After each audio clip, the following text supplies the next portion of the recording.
அரிசி உப்புமா முத்து முத்தா அவ்வளோ அழகாக இருக்கும், டேஸ்ட்டும் அட்டகாசமாக இருக்கும்.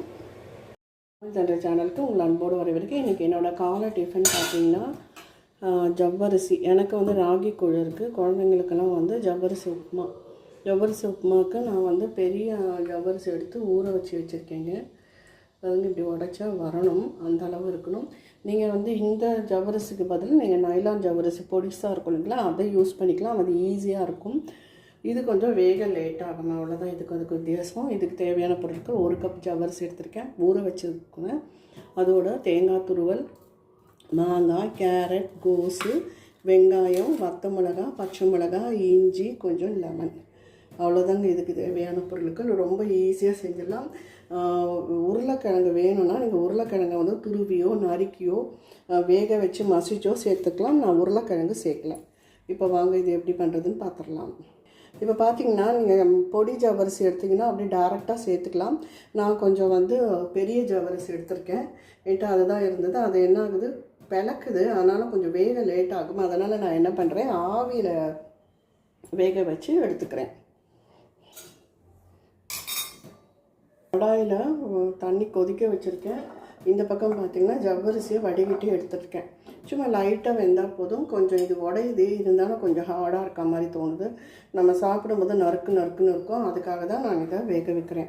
இப்போது இது வேக வைக்கலாம். ஏன்னா டேரெக்டாக இட்லி கொப்பரையில் வேக வச்சுக்கோங்க. இந்த மாதிரி வேக வைக்கும்போது நம்ம வேக வைக்கிறது ஈஸியாக கண்டுபிடிச்சிடலாம். ஏன்னா தண்ணியும் சுத்தாது, அடியில் வடித்தட்டு இருக்கிறதால, வடித்தட்டில் நம்ம வச்சுருக்கிறதால. கீழே இது ஒரு இது பிடிமனை மாதிரி போட்டிருக்கேன். அது கொதிக்கட்டும், கொஞ்சம் வெந்து வரட்டும், நம்ம பார்க்கலாம். மூடி போட்டு மூடிடலாம், வெயிட் பண்ணலாம். கொஞ்சம் நடுவில் கிளறி கொடுத்துருக்காங்க. ஏற்கனவே இது ஒரு வீடியோ பொலிஸில் அப்லோட் பண்ணியிருக்கேன். இப்போ இது இருக்கட்டும்.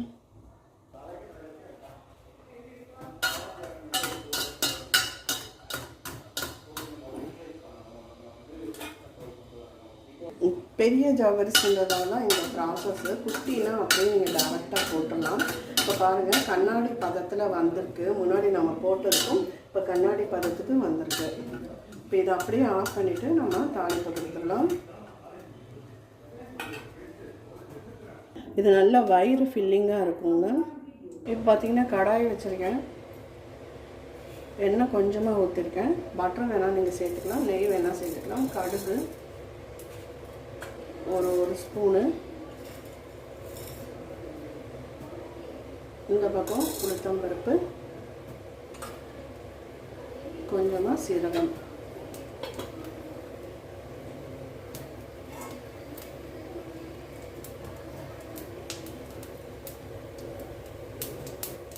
இப்போ பார்த்தீங்கன்னா கருவேப்பிலை,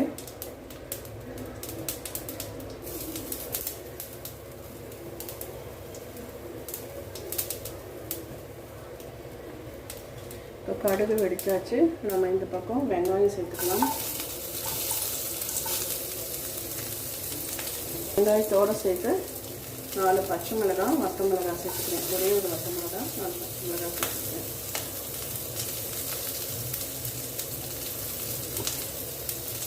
அப்புறம் இஞ்சி.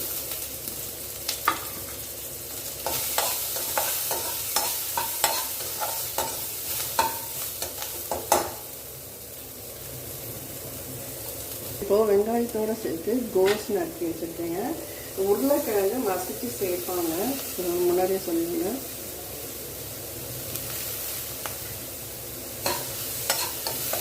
நீங்கள் வேணும்னா உருளைக்கிழங்கு வேக வச்சு மசிச்சுக்கோங்க, இல்லைன்னா கட் பண்ணி கூட சேர்த்துக்கலாம்.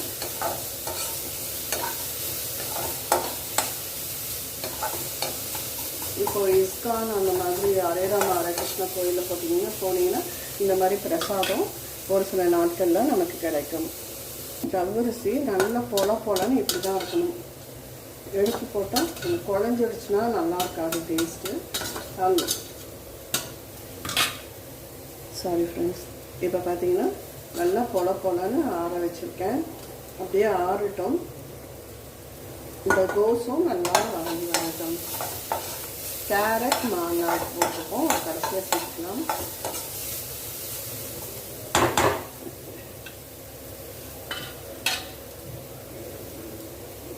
இதை ஈவினிங் ஸ்நாக்ஸாக நீங்கள் எடுத்துக்கலாம், ரொம்ப அருமையாக இருக்கும். இப்போது வெங்காயம் நல்லா வதங்கிட்டுங்க, ப்ரௌன் கலராக வதக்கணும்ல, இந்த அளவு வதங்கினா போதும். இப்போ பார்த்தீங்கன்னா நம்ம எடுத்து வச்ச ஜவ்வரிசியை சேர்த்துக்கலாம்.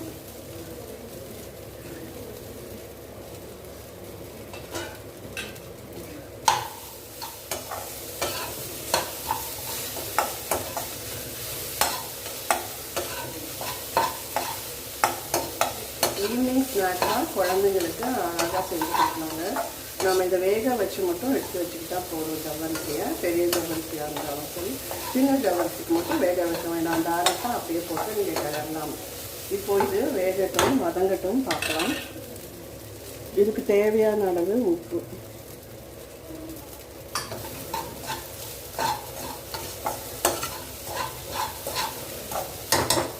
இப்போ பார்த்தீங்கன்னா மாங்காய், கேரட்,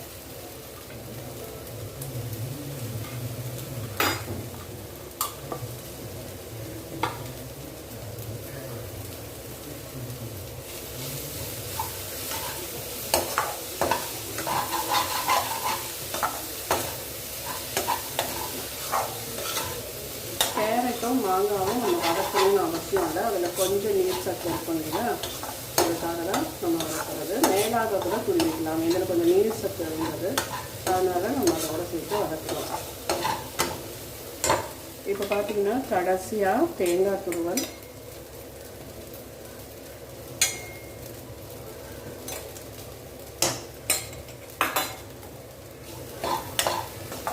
உங்களுக்கு தேவையான அளவுக்கு சேர்த்துக்கோங்க.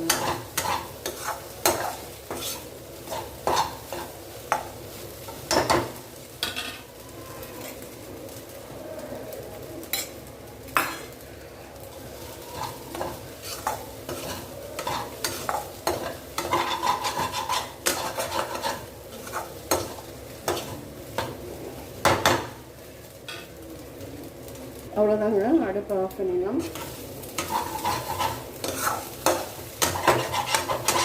இப்போ எடுத்து வேறு பாத்திரத்துக்கு நம்ம மாற்றிடலாம். இப்போது தேவையான அளவு கருவேப்பிலை, கொத்தமல்லி சேர்த்துக்கணும். கடைசியாக ஒரு பொருள் மட்டும் நம்ம சேர்க்க வேண்டியிருக்கு.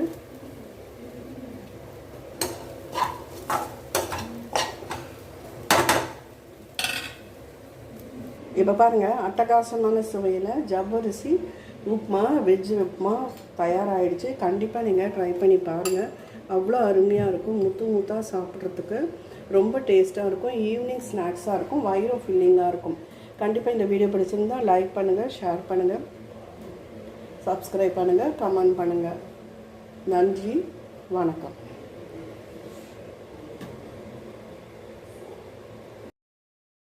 நம்ம லெமன் பிழிஞ்சு விட்டுக்கலாம். அரை முடி லெமன் தான் பிழிகிறேன்.